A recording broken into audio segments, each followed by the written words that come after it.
Salut les gars, j'espère que vous allez bien. Aujourd'hui, nouvelle vidéo, tout simplement les gars, un résumé de la FAQ qui a eu lieu avec Valiant, où vraiment on a répondu à toutes les questions, que ce soit avec du coup le patron, El Patron d'El Valiant, aussi les joueurs pro tout simplement, et aussi moi-même le content créateur, ainsi que toute l'équipe. Bref, bon visionnage, c'était Cocteau, j'espère que vous allez kiffer. Comment j'ai commencé à créer Valiant? J'ai commencé en avril 2020 où j'ai eu l'idée de créer une asso e-sport. À partir de là, j'ai mis 9 mois de préparation avant de lancer le projet. Donc je l'ai lancé en septembre-octobre. De l'asso, j'ai passé 1 an et demi à un peu justement essayer de comprendre comment ça fonctionnait, me former, rencontrer des gens, me faire du contact. Ensuite, en décembre 2021, j'ai créé la société. CSE du coup CSE, ouais, enfin Team CSE du coup. Ah, Team CSE. De décembre 2021 à janvier-février, on s'est préparé justement pour toutes les annonces qui sont sorties. Et là, récemment, il y a quelques mois encore, j'ai changé la domination sociale de la société en Team Valiant parce qu'il y a... Alors les raisons, elles sont diverses et variées, mais la raison principale, c'est que on était dans un truc où, en fait, CSE veut dire Chambéry-Savoie Sport, donc on était rattaché à la ville de Chambéry. Et le truc, c'est que va dire à un mec qui habite à Haute-Serre d'être fan de la structure de Chambéry, tu vois. Il y avait un peu ce truc d'implantation locale qui nous posait problème. Et donc, du coup, on a essayé de s'internationaliser un peu en choisissant un nom anglais, un nom qui parle à tout le monde avec une valeur qui peut être commune à pas mal de gens. Qui a créé le nom Valiant? C'est moi. Enfin, c'est moi autour d'une discussion avec quelqu'un. Il m'a dit, tu sais que là, ce que tu veux faire, alors que, entre guillemets, vous êtes très peu et vous êtes tout seul et que ça demande énormément de travail et d'investissement, en gros, ça va être compliqué. Et je lui ai répondu, ouais, mais on est des vaillants. Et de là, j'ai dit, bah en fait, ça tue comme nom d'équipe, et voilà, c'est parti. Vous allez rester sur Fortnite ou vous allez sur d'autres jeux? Ça fait un moment qu'on est sur Fortnite et on a bien fait exprès pour justement prendre notre temps.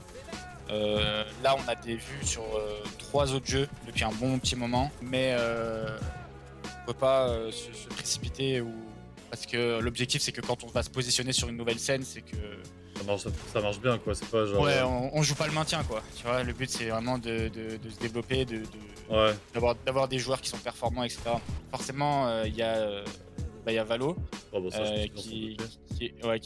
c'est pour ça que je le dis. Après, il y a 2 autres jeux qui nous intéressent. Il y en a un, on va dire le dernier, je peux pas le dire parce que c'est...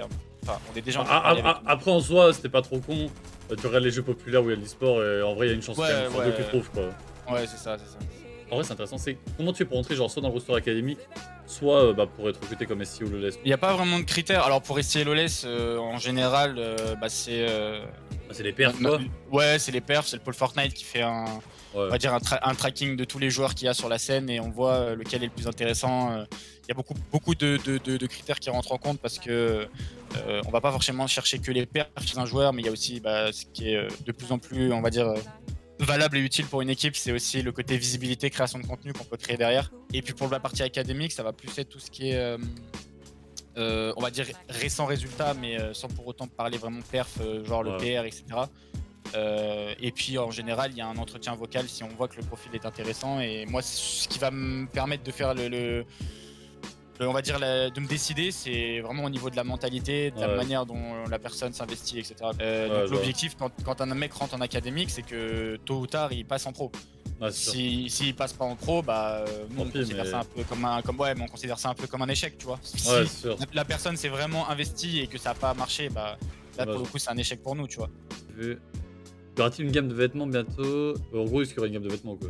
C'est vrai que c'est des choses qu'on n'a pas encore fait, qu'on n'a pas encore annoncé. On travaille avec un gros fournisseur de textiles et du coup là on part sur un truc où il y a une gamme, plus qu'une gamme de vêtements qui va sortir, mais ce sera plus avec un fournisseur directement. C'est-à-dire qu'on ne sera pas en partenariat avec une marque de textile, ce sera notre propre marque. En vrai, les rôles au sein de la structure? En gros, on a 5 pôles. On est répartis sur 5 pôles avec l'équipe.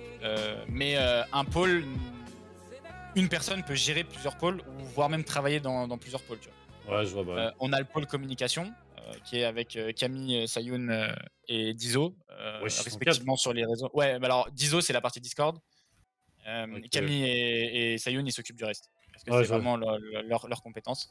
Après, on a la partie sport, donc avec les joueurs, etc. Les joueurs, les coachs, les managers. Ensuite, on a la partie événementielle. La partie événementielle, c'est un peu plus moi qui la gère, surtout quand c'est des événements comme on organise là, c'est plus des événements IRL ou des gros trucs. La partie artistique, avec des graphistes, des monteurs, etc. Donc on a Icor, Darkos pour le montage. Et la partie graphisme, c'est Réal et Varco. Et après, il y a on va dire plus le côté direction. Où là, il y a Tazer qui est en direction générale, qui s'occupe un peu de coordonner un peu tout ça, tous les pôles. Master qui s'occupe, qui est directeur e-sportif, qui s'occupe vraiment de la partie e-sport et création. Pour les 4 mois. Merci beaucoup Nicklag, merci beaucoup frérot pour les 4 mois. Avec moi un peu aussi de la supervision sur les histoires de les dossiers de la boîte. Et il fait aussi de la préparation mentale avec les joueurs. Et moi qui essaie de gérer un peu tout à la fois. Avez-vous des projets, des événements Fortnite, par exemple une cup? Ouais. Pas mal d'événements. En fait, on avait déjà à l'époque avec CSE organisé pas mal de cups. On était en partenariat avec une organisation qui s'appelait BBJ, avec qui on avait organisé pas mal de bonnes cups. Et là, on a pour projet d'en organiser une très prochainement, potentiellement pour la haute-saison. Ouais, et ça peut être un bon moyen de train et aussi on va dire de mettre en lumière certaines personnes. Y a-t-il un roster académique? Pareil, académique, il y en a déjà 2, non? Il y a déjà 2 joueurs. Il y en a 3 actuellement. Il y a Lane. Il y a Lane, Liftin et Dressier. Tu penses qu'on va recruter d'autres ou pas en vrai? On vient de recruter un nouveau. Il a pas été annoncé encore? Non, il a pas été annoncé. Le but du pôle académique, c'est, on va dire, donner la chance à des jeunes qui ont un peu moins de résultats notables, mais qui ont la dalle et qui sont bien déterminés à atteindre leur objectif, à les aider en fait, à les conditionner un peu comme ce qu'ils vont s'attendre s'ils viennent à passer pro. Donc on va dire que ça prend quand même pas mal de temps et le choix des académiques, il est quand même assez important. Qu'est-ce que vous a apporté Valiant en tant que joueur pro pour SCLS en gros? Qu'est-ce que Valiant il leur a apporté? On a eu les venus locaux, j'ai eu l'accompagnement que j'avais pas avant. L'encadrement aussi des coachs et tout, même pour les réseaux sociaux, etc. Même quand on est allé à la Chambéry et tout, on a fait plein de trucs, on est allé au resto. Ouais,